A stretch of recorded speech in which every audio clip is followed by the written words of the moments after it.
Why should I put my entire life on believing in something that I don't even know if it's real or not? And if it turns out not to be real, then I've been living my life the way that I don't want to. A great question, and I really appreciate your thoughtfulness. You're articulate, you're thinking well. Thank you, sir. You show respect, and I appreciate that, so thank you. All right. Sir, if anybody says to you, unless you can scientifically prove it, it's not true, never lived. Muhammad was a myth. I'm going to look them in the face and say, you are wrong. The historical evidence is that Muhammad lived from about 570 to 632 AD, and there's a ton of historical evidence that he was a real space-time person.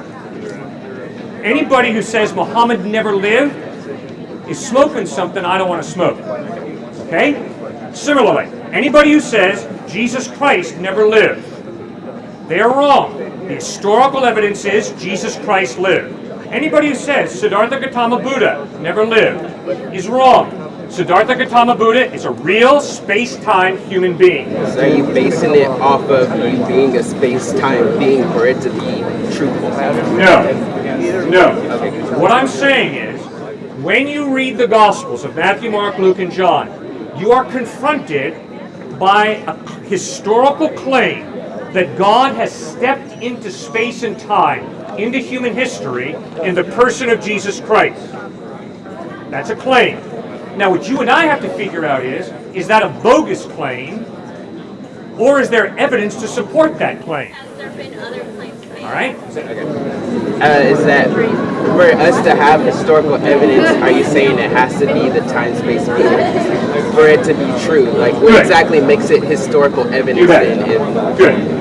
I cannot say that Hinduism is wrong because it's mythology. Why? Because you can communicate truth through mythology. All right? So you see, the claim of Hinduism is not, this is an historical event that points to God loving you. Instead, Hinduism is a mythology that's claiming to communicate truth. The same thing with Greek mythology. Greek mythology is not claiming Zeus was a real space-time person who walked the earth. No. It's claiming that Zeus is a god going around in a chariot throwing lightning bolts, okay? So it's not an historical claim. So for me to say Greek religion is wrong because it's mythology is dishonest. Can you define historical claim then? You bet. Historical claim is, I saw this happen, I heard this person say this, I was in an archaeologically verifiable place, not in a trance, I wasn't dreaming, I was cognizant of you being here today, Thursday, October 27th, 2016. I was standing here in front of the Stallions at Texas State University in San Marcos, Texas, and so were you, and we had this conversation. That is eyewitness reportage, as opposed to once upon a time in the land of Nod, Winkin, Blinkin, and Odd took a boat ride. Like Genesis. That's not Genesis. Genesis is not once upon a time. Genesis uses poetry, which means you better not take out your stopwatch when you read Genesis, because Genesis 1 and 2 is poetry. Now, starting in Genesis 3, we have historical narrative. But Genesis 1 and 2 are not stopwatch history, right? And also you said one of the points where it has to be the person in the right mind. Yeah. Okay. So a person has to be in the right mind before it can be historical evidence? Well, a person has to be reliable. Reliable. Even though they can't be out of the right mind, even though they're reliable. Well, if a person is out of their right mind, I don't think they're going to be able to write in a coherent, intelligible manner. I work with mentally ill patients. They cannot write literature that flows and is reasonable. It's disjointed. Okay, yes ma'am, go ahead. Why is it that in Christianity, we're asked to believe all these fantastic stories that were, again, plagiarized from more ancient texts, but yet we're told that because they're not Christian based, that they're not as equally real or could have happened. it's a disjointedness of the whole thing that I don't understand. All right. Because all of those fantastic stories that we find in the Bible and that we are told are for real and should believe happened many centuries before that and were transposed into the Bible. But yet we're not supposed to believe those fantastic stories that happened before Jesus came. Why is that? All right, ma'am, I've answered you twice before this question. This will be the third time, okay? Not really. Yes, I have. I have studied Osiris. I have studied Isis. I have studied Egyptian mythology, Greek mythology. I can promise you the Gospels are radically different. Greek mythology, Egyptian mythology is exactly that. It's mythology. The Gospels are an historical record of an historical person named Jesus of Nazareth, who lived a sinless life, taught amazing teachings, died on a cross, rose from the dead. I can promise you there is no historical person who comes close to Jesus Christ. None whatsoever. And there is absolutely no historical record that's credible of a resurrection other than Matthew, Mark, Luke, and John, the resurrection of Christ. It does not exist.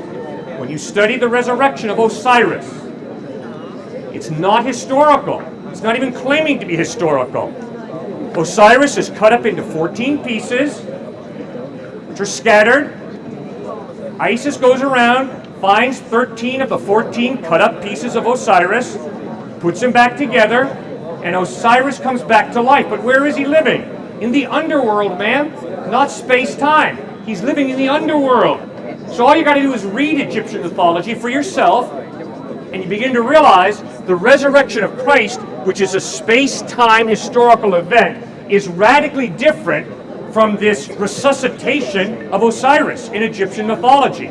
It is not the same literature. Yes, ma'am. Just because it's different, though, doesn't inherently mean that it's not a recycled story. We recycle Shakespeare, and the characters change, the settings change. How are you proving that just because we've seen this in other stories, like, what does Jesus being human have to do with anything? Okay. The literature of the Gospels is qualitatively different from the literature of mythology. So it's a different style, I agree It's with making that. a totally different claim, ma'am. Totally different claim. It is claiming not, we thought this up, or this was revealed to us in a spiritual sense. Rather, it's claiming we saw this man Jesus, we heard him teach, we watched him die, and we saw him risen from the dead. It's a different claim, ma'am, a radically different claim. It's still a recycled story, though. Born of a virgin, died, resurrected 3 days later. You can see those things in other religions throughout history. Which one? The maze god. Osiris. No, Osiris has a type of spiritual resuscitation that is qualitatively different from a bodily resurrection. Mayan hero So explain the twins difference had a between the virgin Quran birth. and the four not gonna address Gospels. Because the Quran is technically historical evidence. Yes, it follows your points that you used. Yes or no? The Quran is a very reliable document that tells us what Mohammed taught. Yes. Okay, so if that's a historical evidence, so do you believe that Muhammad al-Rasul is the last messenger sent by God? No, I don't. But if you don't believe that, why not? If it follows your historical narrative. Good. Sir, just because we have an historical record of a murderer does not make the murderer true. You're using a hominem fallacy. Please don't do that. Just because you have an historical record of evil does not mean I'm going to trust the evil. So, just because we have an historical record of Christ does not make Jesus the truth, guys. If any of you think you've misunderstood me, I'm not saying Jesus is the truth because he was an historical person. That is not my argument. My argument is, this is the claim of the text, that he was a real space-time person who made a claim to be God in human form. God come to the rescue to save us and give us eternal life. Now the question is there historical evidence that points to him being a liar, a wacko, What up, man? or is the evidence that he's reliable and trustworthy? And my point is, the historical evidence of his life, teachings, death, and resurrection points to him being reliable. Whereas The historical evidence for Muhammad is that he was from Medina, he was a leader in Medina, and then he founded the Church of Islam, or the Ummah, that's the proper terminology. He founded the Islamic faith. Okay, but as I read the Quran, there are so many contradictions philosophically. There are so many contradictions in terms of his lifestyle that I cannot trust Muhammad to reveal God accurately. You may notice I read the Quran. All right. Repeatedly in the Quran, Jesus said, Muhammad writes, Jesus is not God. No problem, except the eyewitnesses who heard Christ, who watched Christ, in the Bible, insisted that Jesus is God. In that the was Bible, his claim. Not the Quran, in the Bible. Let's just put that in the Gospels, that's right. In In the Gospels, Matthew, Mark, Luke, and John record that Jesus claimed to be God. So now I have to make a decision. Is the Quran written over 500 years after Christ by a man who was born in 570, who obviously never met Christ? Is that a more reliable source of information about what Jesus claimed than the eyewitnesses who saw Christ, who lived with Christ? Sir, that's a no-brainer. If I want to find out about an historical person, I don't go to some dude who lived 500 years after the fact. But then Instead, again, I go to the eyewitnesses. The Gospels were written a couple hundred years after the fact that Jesus died. Yes or no? No, sir. No. Please tell me. You bet. Clement, Bishop of Rome, in 95 A.D., 95 A.D. 95 years after. No, 60 years after Christ, he's writing letters in which he quotes Matthew, Mark, and Luke, and the letters of Paul. So, you've got a letter, 95 A.D., written by Clement, Bishop of Rome, in which he's quoting the Gospels, the writings of Paul. Obviously, they were in existence. They're being quoted in letters written in 95 AD. So the Gospels were not written hundreds of years after the fact. They were written right in the first century. We have 4 Gospels out of hundreds of Gospels that did not make it into the Bible, that were considered not fitting together with the 4 that was chosen. How do we know any of this is a real person? How do we know it's not a legend? How do we know it wasn't based on a real Jewish rabbi with a little bit of embellishment? It's kind of like the same thing with King Arthur. Was there a King Arthur? Maybe there was, but it's been turned to legend so long ago that we can't really believe the legend, and it's hard to piece it apart from the actual person, King Arthur. Same thing with King Arthur lived approximately 5th century. All the writings about King Arthur come about 400 years later. The Gospels are all written in the 1st century, 20 to 60 years after Christ, which means you do not have the time for legend and mythology to grow up between Christ and the Gospels of Matthew, Mark, Luke, and John. King Arthur, who lives in the 5th century, is not written about for 400 years. That's enough time for legend to spring up. To compare him to King Arthur, shows you've not thought clearer, because you're smarter than that. You don't make those kind of mistakes. You're a scientist. You're meticulous in your thinking. You're making a huge blunder, sir. How about Paul Bunyan? Yeah, what about Paul Bunyan? How much is legend? How much is fact? Well, what type of literature is Paul Bunyan spoken about in? Usually stories, usually things that aren't meant to be real, portray reality. Good. So let's nail it. What type of literature is it? Legendary. Folklore. No, it's not just legendary. It's modern, novelistic fiction. Yeah. Right? That literary style did not exist BC or for hundreds of years AD. They never had stories in order to teach morals, in order to teach philosophical lessons. So you got to listen closely. I said modern, novelistic, historical fiction. That is a literary style that we have today. That was not a literary style in the 1st or 2nd century BC or AD. The Gospels are written in historical narrative. That is the literary style. Eyewitness reportage. Modern, realistic fiction, historical fiction, was not a literary genre used in the 1st, 2nd, 3rd century AD. Instead, you had things like epic poem, the Iliad and the Odyssey. The Gospels are not epic poem. You had mythology, but it was not mythology and history wedded together the way we have in Superman, Batman, today. That literary style did not exist. Maybe not by those words, but mythology existed for sure, and that's what I'm saying the Bible may be, is Christian. Sure, we agree. Mythologies existed for thousands of years. And they have their writings. But not historical, novelistic, modern fiction. That did not exist. So you say that the Gospels are eyewitness. That's their claim. That's their claim. Correct. We know that the Matthew, Mark, Luke, and John are labels put on the Gospels. No, they're not labels put on the Gospels. If you look at the New Testament Bible, it would clearly say in the margins that these names have been historically assigned to them. We don't know if it was a Matthew or a Mark or a Luke that wrote them. Why? Why are those names assigned to those writings? You think they just arbitrarily pulled this stuff out of the air? No, because we have the writings of Papias.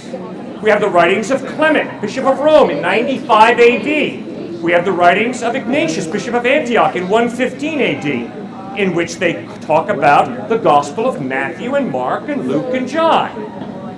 These aren't just pulled out of the air. Now, you're right.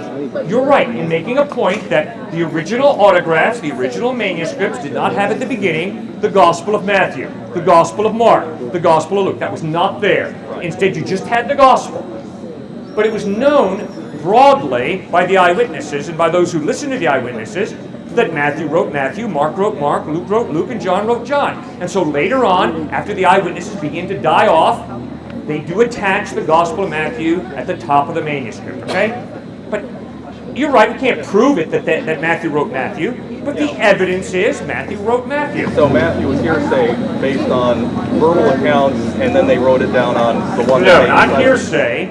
Eyewitnesses and those who knew the eyewitnesses testify this was written by Matthew, Mark, Luke, and John. Let me say it one more time. Eyewitnesses and those who knew the eyewitnesses insisted that Matthew wrote Matthew, Mark wrote Mark, Luke wrote Luke, and John wrote John. Both eyewitnesses and those who knew the eyewitnesses. All right? These eyewitnesses are in the exact same book that, we're not trusting anywhere yet because we have no reason to trust it. So, okay, good. Yeah, it's very circular and it's contained completely in the Bible. Circular? Yes. Oh, that's dishonest intellectually as all get out. Because you have not asked me the honest question, which is, why do you trust those documents to give you accurate information? Instead, you've just jumped to a conclusion that I'm being circular. So come on, sir, why don't you ask me? Cliff, what's the evidence that the Gospels are historically reliable? I've already told you they're not historically reliable, and you've already agreed that they're embellishments in certain areas. I have not agreed that they're embellishments, ever, never once did I. Or like blood. Sir, that's not in the Gospels. The Gospels do not include a flood account. That's in Genesis. We're talking about Jesus. You don't read about Jesus in Genesis. In the Gospels where the devil supposedly takes Jesus up onto the highest mountain and sees all the world, all the four corners. Yes. Do you think that literally happened? No. See around the continent, so that's embellishment. No. That is symbolism. And where was the eyewitness that wrote that? It's not embellishment, it's symbolism. And where was the eyewitness that was there? Jesus communicated to people that he had this experience. No, sir. If I have an experience and I tell her, ma'am, I had this experience, I am reporting to her my experience. Now, I'm either lying to her or I'm telling the truth, but I am insisting this happened to me. I was born in New York City at Columbia Presbyterian Hospital. Now, she can't prove that. She can go out and try to find birth records, but I am communicating I was born at Columbia Presbyterian Hospital in New York City. That's not hearsay. That is me communicating to her the truth about my life. Is faith alone enough to get into heaven? Genuine faith? Yes. Hypocritical faith? No. What does that mean? If I say, I trust you, and then when I leave you like this. I don't trust you, because I think you might stick me in the back. So that's why I walk away like this. If I say, I trust you, it means I have no problem with doing this and walking away. Because when I turn my back, maybe you could stick me, but I trust you not to. If I say I trust you, then I'm willing to do this with my wallet. Put it in your hand. Exactly. But how do I know you're not going to run away? Because the evidence is you are trustworthy. Okay? John writes in 1 John, if I say I love God, but I hate my brother, I'm a liar. Oh, how easy it is to say, I love God who I cannot see, and hate my brother who I can see. That is why I'm so grateful. In the United States, still today, even though we're deeply committed as a culture to relativism, we still have the word hypocrite. The word hypocrite is a great word. What's it talking about? It's vice's complement to virtue. It's people saying, you know something? You say you're a Christian, look how you live. You contradict by your lifestyle what you say you believe in. That's hypocrisy. Bravo. I'm still glad that in this culture committed to relativism, we don't really live it out. Instead we say, if you say you're a Christian and you have a racist attitude, you're a stinking hypocrite. If you say you're a Christian and you go out and sleep around, you're a stinking hypocrite. Cut it out. God who's going to send me to hell just because I don't believe in him. That's kind of a dick thing to do. I agree with you. I don't want to be with a God who's going to send me to hell just because I don't believe in him. But no one's going to hell simply because they don't believe. Human beings are going to hell because they choose to live their life separate from God. And because God respects their free will, he's not going to drag them into heaven to spend eternity with him against their will. You see, it's a deeper issue than simply playing in a little intellectual gymnastics. If I choose to live my life separate from God, God respects my free will. He respects my decision, and I will spend eternity separate from him. That's the only reason people go to hell. Not because they got intellectually confused. Does that make any sense? Yeah, but the thing is like, obviously nobody wants to spend eternity in hell. Even if you die and you realize, like, oh, like, crap, this is real. Right. Like, nobody wants to spend eternity in hell, so he's not going to be like, oh, I understand, you don't like me, so I'll take you to hell, don't worry. He'd be like, oh, well, you know, you were wrong, you understand that you want to spend eternity with me, so that's fine. If you want to spend eternity with God in heaven, you'll put your faith in Christ, and you'll spend eternity with him in heaven. He offers you that gift right today. So it's your decision. But if you choose to live your life separate from him, he respects you. He gave you a rational mind. He gave you free will. And if that's the decision you make, he will honor your decision. Guess what, sir? You don't have to study for your next exam. You can party, party, party. But you will flunk. And if you flunk enough of your exams, you will be expelled from Texas State University. Does that mean that Texas State is a warped, evil institution? No. It means you and I have to grow up, and we have to realize, although we're free to party, party, party, we're not free to escape the consequences. We will flunk, flunk, flunk. See, so part of growing up, part of maturing means I realize I can get drunk every night, but my brain will fall apart. I will become an alcoholic. I can get high, get behind the wheel of a car, but there's a good probability that I'm going to end up dead from a car accident. Now, I'm free to do that, but I'm not free to escape the consequences of my decisions. Go out and get a job. Show up late to work. You do that enough times, you will be fired. Not because your employer is evil and warped, but because there are consequences to your decisions. Have unprotected sex. You will probably get STD. Well, guess what, guys? That's called facing reality. That's what you got to do. Does that make sense? Now, what do you think about Christ? Well, everything that you just mentioned, like all those examples, Yes. say, you know, there's, you will get an STD because that's true. That is the thing. Like, that will happen. You will get fired because that's true. You will flunk your test because that's true. Nobody knows if God is real or whatever. It's not a fact. It's not true. None of it, you should understand at least, like, oh, you know what?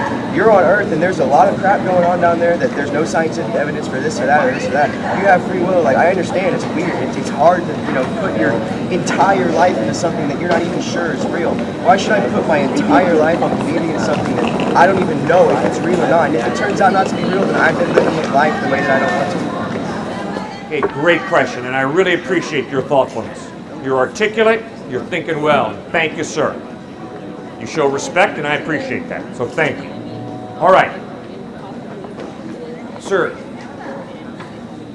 if anybody says to you, unless you can scientifically prove it, it's not true, please look them in the face and say, no problem.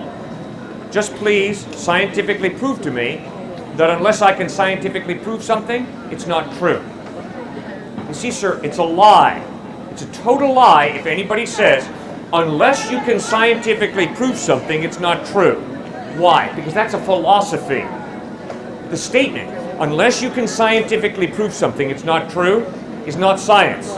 It's a philosophy. It's a philosophy that says all of knowledge is contained in science. Sir, you don't scientifically prove that George Washington was the first president of the United States. You historically gather eyewitness testimony that points to George Washington being the first president of the United States. Science is a wonderful branch of knowledge, but it's just a small branch. There's historical knowledge, there is personal knowledge. To put it most bluntly to you, sir, don't go on a scientific date. I don't disagree with you. Don't do it. I don't disagree with you. I think that what you said about science is true. The thing is I personally think that there is something that's greater than us that we can't explain. I mean, we can't explain space, for instance. Like, there is no way to explain the infinite, it's just, we can't comprehend infinity in general. Right. So there are things that we can't explain, and I agree with you. But the thing is, I think there's something, bigger than us out there. But why are we supposed to believe in one exact, this happened, this is Christ, this religion, when there's hundreds and hundreds of other religions that, how do we know that the Muslims are right? Or how do we know that, this person's right or this person's right? It just seems ridiculous to focus your whole life on one thing that we don't even know is true. Great issue. First point, the reason that I trust Jesus is because the historical, not the scientific, the historical evidence of the way he lived his life, the content of his ethical teaching, the way he died, loving and forgiving his enemies, and most importantly, fourthly, the way he rose from the dead, points to him being reliable. Those 4 points. First of all, the way he lived. Second of all, the content of his teaching. Thirdly, the way he died, loving and forgiving his enemies, not hating them the way I would have. And fourthly, the way he rose from the dead. That historical evidence points us to the fact we can trust the dude.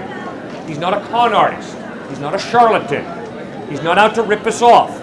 Jesus Christ is reliable, based on his lifestyle, his teachings, his death on a cross, forgiving his enemies, and his resurrection from the dead. Now, take any other option. Take Buddha, Mohammed, the avatars of Hinduism. Take science, rationalism. Take hedonism, just live to stimulate your nerve endings. Compare it to Christ, and I think what you'll find is the evidence is Jesus is more reliable than any of the options. So, say I'm a Buddhist or something, all right? You bet. And I unknowingly follow everything that Jesus has told his followers to follow. I follow all the 10 Commandments, I don't put all my faith in Christ per se, but I'm generally a good person. I do everything that he tells us to do, and he tells us not to do. I don't do this. Okay. Am I still going to help? Okay, great question.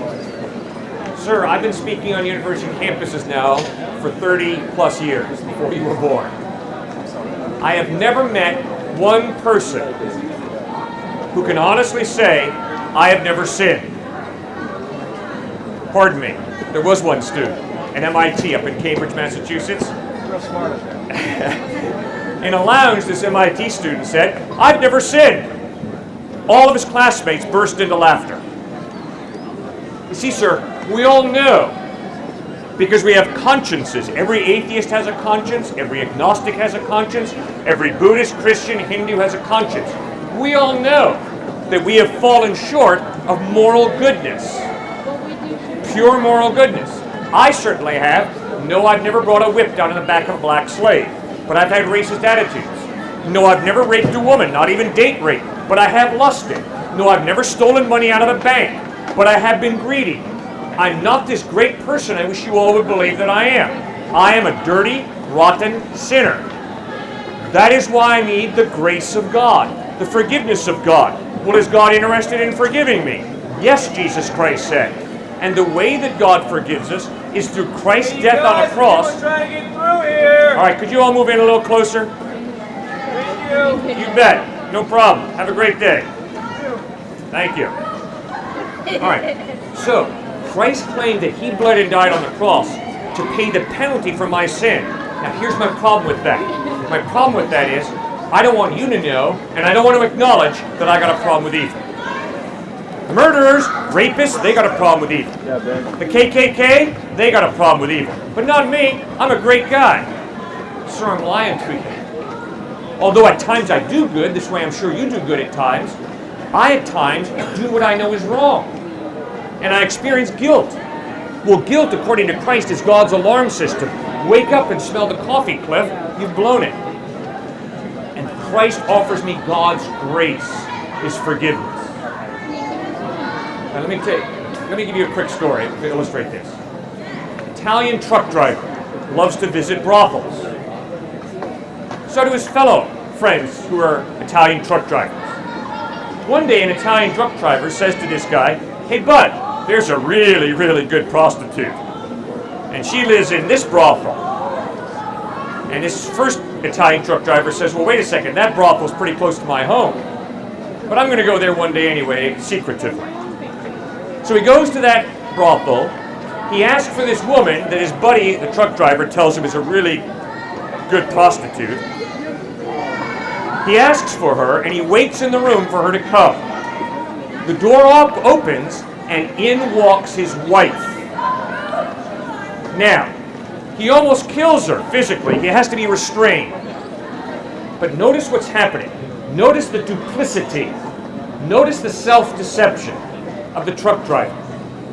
He has no problem with going around to brothels. But when his wife plays the prostitute, he's irate. You talk about double standards. You talk about a stinking hypocrite. And yet, guess what, guys? We all do that, don't we? It's really easy for me to point to ISIS. It's really easy for me to point to the KKK. It's really easy for me to point to certain people and say, "Oh man, they got a stinking problem with evil." But guess what, guys? So do I. I've been hypocritical. I need God's grace. I need Jesus Christ. Does that make any sense? Why should any of us believe your God versus Islamic God or Hindu gods or Egyptian gods, any other gods? Great question. Why should a person believe in Jesus Christ and not in Allah, the avatars of Hinduism? Because you hopefully, due to your intellectual honesty, have read the Quran and you've examined what is the evidence that Muhammad spoke the truth. What's the evidence pointing to him being reliable? Hopefully you've read the Gospels and you've asked yourself, what is the evidence that Jesus Christ is reliable, that he spoke the truth? And hopefully you've read the Vedas and Upanishads and you've asked yourself the question, what's the evidence that the avatars of Hinduism are reliable?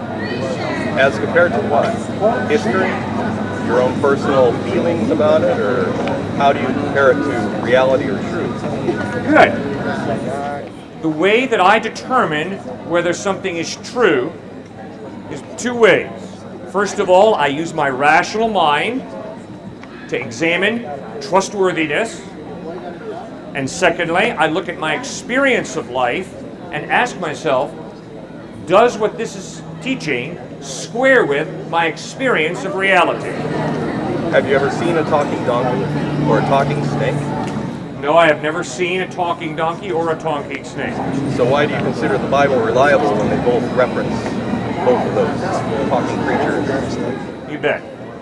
because I realize that because there's a supernatural God, miracles are not irrational. You've already presupposed the God. You've already gone beyond the Bible. So why do you presuppose a God before you read the Bible that supposedly affirms the God that you're presupposing? I do not presuppose God. If the question is, why, Cliff, do you believe that God exists? Which is not what you asked initially, but you asked it now, and I appreciate it. I will tell you, the reason that I believe God exists is not because any book tells me that God exists.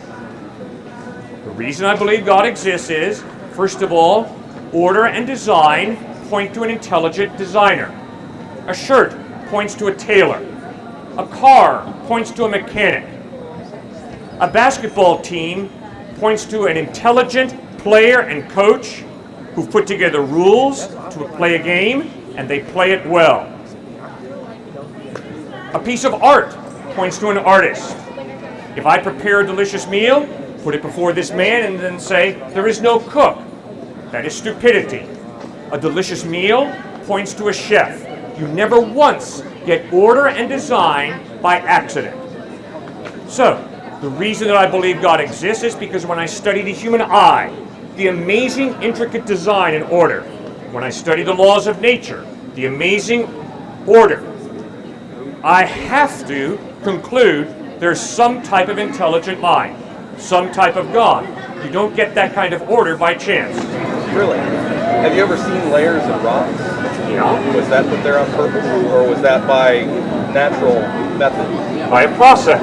Right. Does that require an intelligence behind that process, or is that just a process that happens yearly, periodically? Well, sir, I can promise you, I never get something from nothing. So you're not going to have a rock coming about out of nothing by chance. The existence of a rock, the existence of the earth, points me to a cause, points me to some type of rational being who created it. Now, a process of erosion is a fascinating process that we study in science, and that is good. Can you create a rock out of nothing? No, it is impossible for something to come from nothing. Yet you claim that your God did that, so how do you do that? No. What I'm standing here saying is God is an eternal being who never had a beginning. All right? And so, before the universe existed, there was God. And God, this personal being, created the universe, including rocks. Pardon? Did he create it out of nothing? Or did he create it out of parts of himself? Yeah. Created it with his energy. God said, let there be light. And there was light. God used his energy, his explosive creativity, and he created something where previously there was nothing. So where did his energy come from?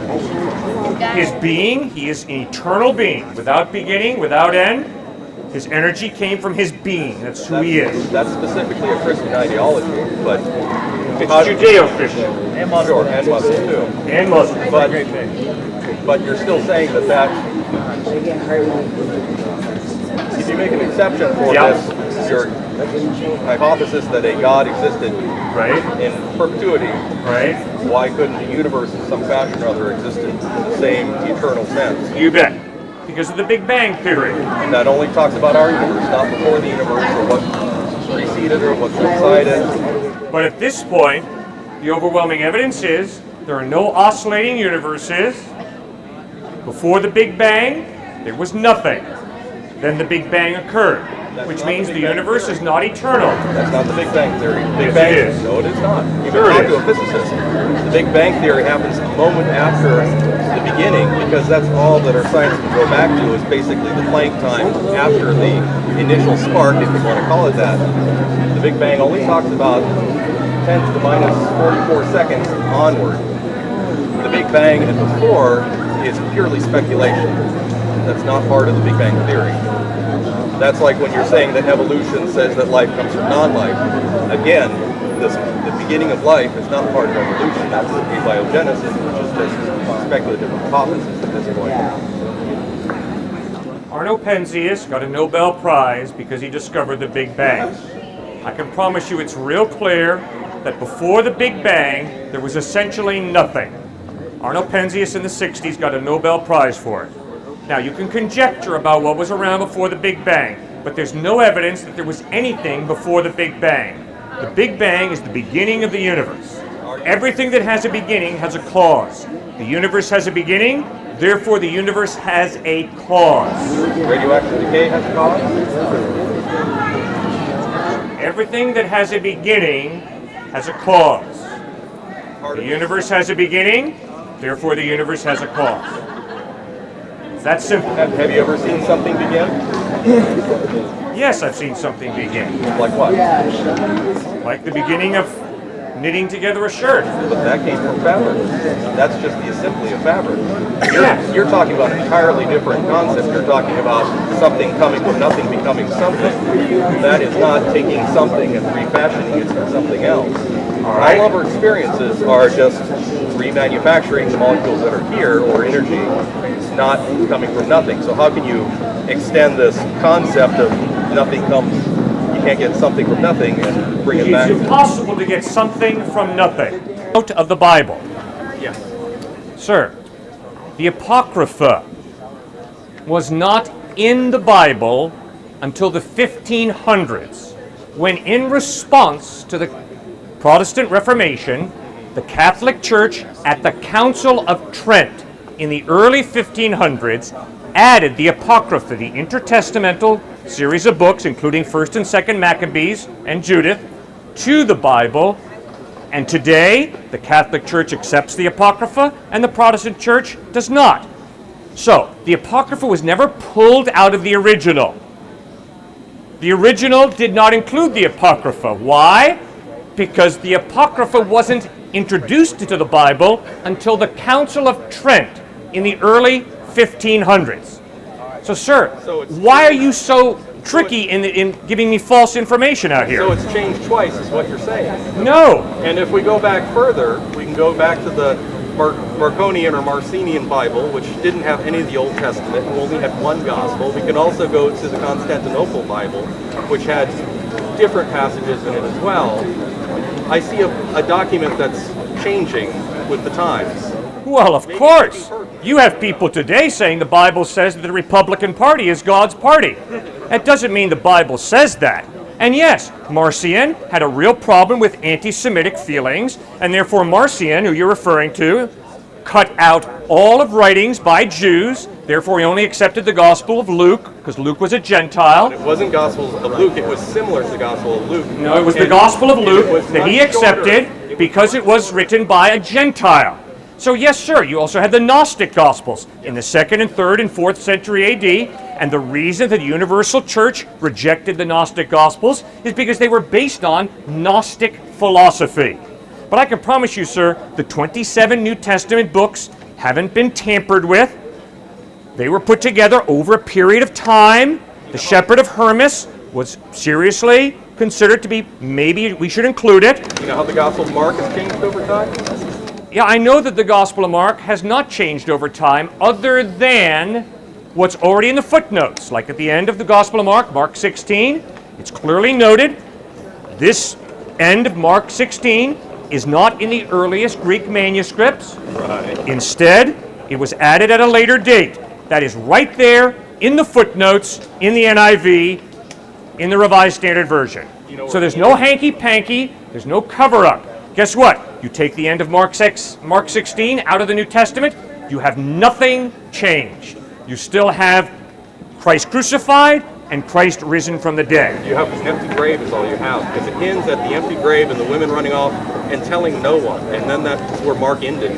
Fine. But that didn't jive with the other three. It jives totally. You cannot make an argument from silence. Mark is silent. And if Mark is silent, you better not be so intellectually dishonest that you would add.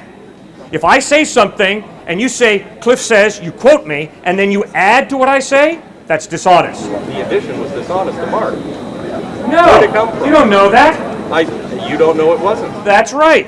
That's why there's the footnote. Watch out, because we don't know exactly how reliable the end of Mark 16 is. The same is true with John chapter 8. The woman caught in the act of adultery. Once again, in the manuscripts, you will read John chapter 8, verses 1 through 11, was not in the earliest Greek manuscripts. Nothing hidden, The question is, why was it introduced? Was it a true story of Christ interacting with this woman caught in the act of adultery, or was it not? We don't know. It was also, and that's why you wouldn't want to base your life on John 8. And also in earlier writings, that same passage would be attributed to different testaments or different gospels. No. John chapter 8, verses 1 through 11 was not attributed to Matthew, Mark, or Luke. It was clearly attributed to John, and it was clearly added at a later date.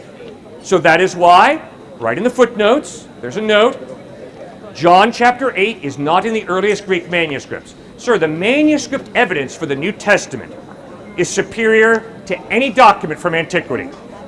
Any document. All right, give me one example of a good alternative. Sir, see, the Bible is a plagiarism of much more ancient texts. Like which and ones? writings. Which ones? We can go back so many years. Give me a break. The Vedas, for one. How are the Gospels based on the Vedas? On universal truth. Universal truth is the universal truth. It cannot be changed. What is the universal truth in the Vedas that the Gospels record? To yourself, to be good to others, to do good work. Where does Jesus say be true to yourself? Doesn't it say love thy neighbor as thyself? It says love your neighbor as yourself. It doesn't say be true to yourself. No, it says to love yourself. We have to begin by loving ourselves so we can love other people. All right, so there are ethical similarities, but to try and argue that the Gospels are simply stealing or borrowing from the Vedas and Upanishads, that's not true. It is a completely disjointed book that was put together by human beings who didn't like some of the other versions that should have, would have been included in what we have today. Like which one? Completely disjointed. Which ones are you referring to? The items found in the Dead Sea Scrolls. Those are all not items that should have been. Those are items that should have been included in the Bible. The Bible needs to be revised. In the Dead Sea Scrolls, we have Isaiah. Isaiah was in the Bible. So what's your point? Okay. There were many other books that have been found that have not been included in the Bible that would have caused the Bible to make more sense instead of being so disjointed, which makes absolutely no sense. You have the story of Cain and Abel, which is a far more ancient story than the Bible.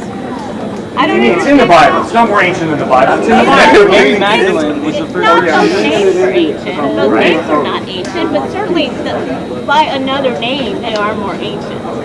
Okay, where do you read about Cain and Abel? What other book other than Genesis do you read about Cain and Abel? All right, yes, sir. What's your question? Well, the Nicene Creed. Like later on, after when people realized they were really confused about is Jesus God or is he the Son of God? Right. And so later on in time, they had to create the Nicene Creed to make people know he's not the Son of God. He's actually God. So like, explain that to me. If you like the whole thing. It was really great question. Serious question, thoughtfully put forward. Thank you, sir. You're right. There was confusion and debate among people who called themselves Christians in the 2nd century, 3rd century, 4th century, in the 21st century. You will get religion professors, I debate them on college campuses, who think Jesus is not God. Great teacher, but not God. So, why have I concluded, why has the Orthodox Christian Church concluded that Jesus is really God in human form? Because in the eyewitness Gospels, Matthew, Mark, Luke, and John, either written by an eyewitness or by someone who knew an eyewitness, like Luke. Luke was not an eyewitness, but Luke knew the apostles. But in Matthew, Mark, Luke, and John, the humanity of Christ is clearly taught. He was born of a woman, Mary. He had human emotions, joy, sorrow. He was tempted. He experienced pain. He experienced death. He experienced betrayal. Judas Iscariot betrayed him for 30 pieces of silver. He was human. But then, this human man, Jesus of Nazareth, has the audacity to claim to be the one true God. He repeated the Shema of Israel. In Mark chapter 12, verses 29 to 31, Jesus says, the most important commandment is this: Hear, O Israel, the Lord our God is one. Love the Lord your God with all your heart, soul, mind, and strength, and love your neighbor as yourself. So Jesus stuck to Jewish monotheism, one God. But then he claimed to be God, God the Son. And that's why he was nailed to a cross, for blasphemy. because he had the audacity, as a Jewish man who held to the Old Testament Torah, he claimed to be God. That's why he was nailed. That's blasphemy. Punishable by death. So, followers of Christ have struggled to think through and communicate, what does it mean, the incarnation, that God became a human being? Very difficult concept. He was truly a human being, but he was more than a human being. He was God in human form. That's hard, very hard. Haven't many other people made the same claim? Again, let's go back to ancient Egypt. All Pharaoh believed himself, and so did the people believe that they were demigods. Ready? Sure. All right, so, who claims to be God? You say Pharaoh. Fine. What is the evidence? I said they claim to be. They claim to be God. So all you have to do is study the pharaohs, and you will have more than enough evidence that they were very fickle, finite human beings, the same way you and I are. But when you read about Jesus, the way he lived, taught, died, and rose from the dead historically, not mythologically, not in legend, but when you study the way Christ historically rose from the dead, suddenly you're in touch with someone who is qualitatively different from a king who says, I'm God, a pharaoh who says, I'm God. Suddenly you're confronted by a man who lives this amazing life, teaches incredible ethical teachings, dies on a cross, and rises from the dead. No, ma'am, there is no other historical resurrection other than Christ of anybody who claims to be God. Who else rose from the dead? Muhammad? No, Muhammad did not rise from the dead. There is a belief that Muhammad ascended to heaven after his death. That is not an historical resurrection. In space and time, the Gospels are claiming the dead Christ was buried 3 days. At the end of 3 days, he rose from the dead. That is the claim. When I put my faith in Christ, what that means is, I trust you, Jesus. I trust you as God. I trust you as the one who gave me life. I trust you as the one who defines justice and injustice, right and wrong. Which means, even though my culture might teach me to be racist, I'm going to violate my culture, I'm going to follow Christ and not be racist. Classic example, 2 white women, Sarah and Angelina Grimke, grew up on a plantation in South Carolina. Obviously, the culture of South Carolina taught them slavery is very good because it's what makes the economic wheels go round and round. But Sarah and Angelina Grimke followed their conscience, Jesus Christ, their faith in him. They left that plantation, they went north and joined the abolitionist movement. That is an example of free will, used in a responsible way, where you understand morality is not relative, my culture doesn't define right and wrong, there's a law above the law of the great state of Alabama, as Dr. Martin Luther King pointed out so accurately, which means I am, as a thinking human being, going to respond to my conscience, not my culture. Does that make sense? Yes, I completely understand what you're trying to say. But here's the unfortunate fact of history. Whereas people went in South Carolina or South Carolina, their culture was the Bible. Their Bible, yes, it was a part of their culture. Yes. And those two things you spoke about, they used their free will and their understanding of the Bible to move away. But here's the thing, that's interpretations. There was a group of people that believed that the Bible was telling them slavery was okay, but then those ladies interpreted it in a different way to leave. So is that, and that's one of the fallacies I find in the Bible. You can interpret it so differently. That's why there's so many denominations in Good. itself. Excellent. You're absolutely right.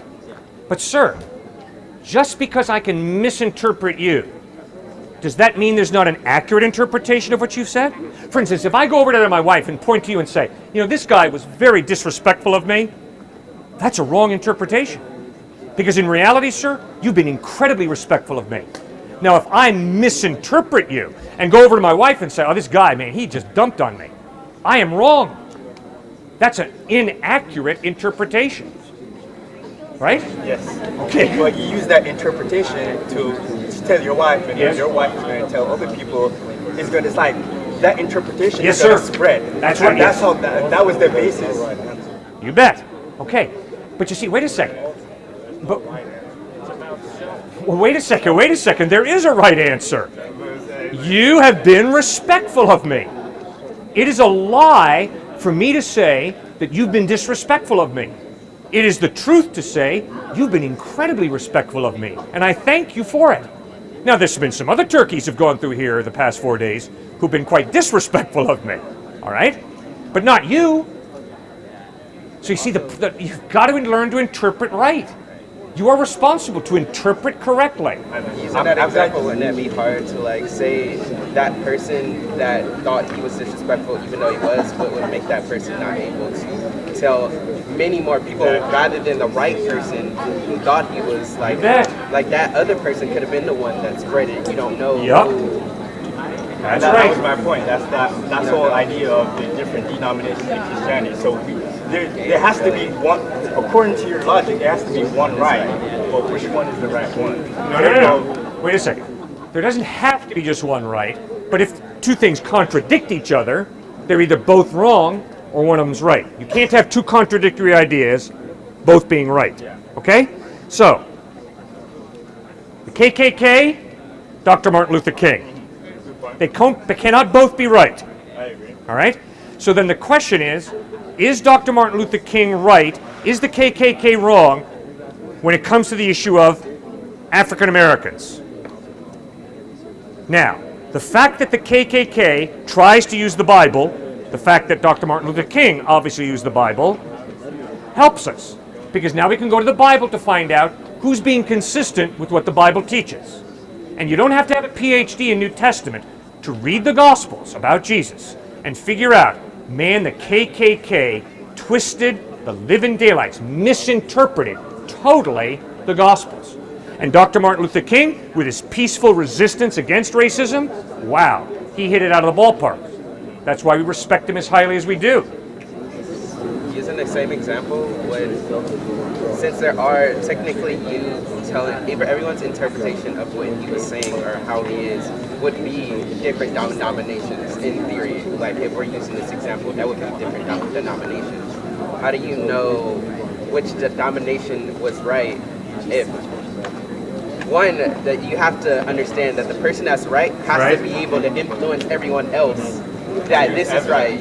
Right. But how do you know that the people that interpreted it wrong had way more influence than that person and is able to, you bet. I guess, spread? Okay, now based on what I've said, you guys know the answer, right?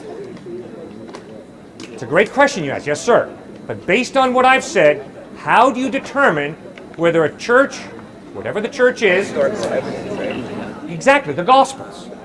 If a church says, we're following Jesus, and you go into that church with those people, and they begin to contradict Christ, you don't have to have a PhD in the New Testament to figure out, time out, if Jesus says the opposite of what you're saying, you have parted company with Christ. Wouldn't that be equivalent of say that person that was wrong and able to spread this influence, that person has a book that has historical fact of people that were at that time in that space, but he uses his interpretation that he was an evil person even though he's not. Right. But he uses this book now to teach everyone else this, and this is the right thing. Sure. And now you're using that, say you're a person that follows the wrong person, but you're using his book to back up your evidence. Okay. KKK. Right. It's very similar to science. Okay? Science is a beautiful study, branch of knowledge. I have a younger brother who transplants kidneys and livers. He's trying to help the body not reject the new kidney with scientific research. Okay? How did Adolf Hitler use eugenics? To create the super race of white Aryans. Is that sick or is that sick? Fun fact, it actually started in California in the 1920s, and then Adolf Hitler got that idea from America to do eugenics. Okay, so be it California, be it Nazi Germany, all right? That's a fun fact. All right. Another historical fact. After World War I, H.G. Wells wrote a book in which he says, knowledge, science have defeated evil. It's over. World War I was the war to end all wars. Then World War II came along, and H.G. Wells had the honesty to write, My faith in science is bankrupt. I have watched the most highly scientific, technologically educated nation of the world, Nazi Germany, commit the most horrible atrocities imaginable. Dachau, Auschwitz, Buchenwald. Now, does Nazi Germany discredit science? No. Nazi Germany's use of science in eugenics and in gassing Jews is an example of free will using something good, science, to rip life apart. I don't reject science because Nazis used eugenics to wipe out Jews. Similarly, just because people pervert the Bible and use the Bible to justify rape, polygamy, racism, slavery, does not mean I reject the Bible. It means I reject their misinterpretation and their false use of the Bible.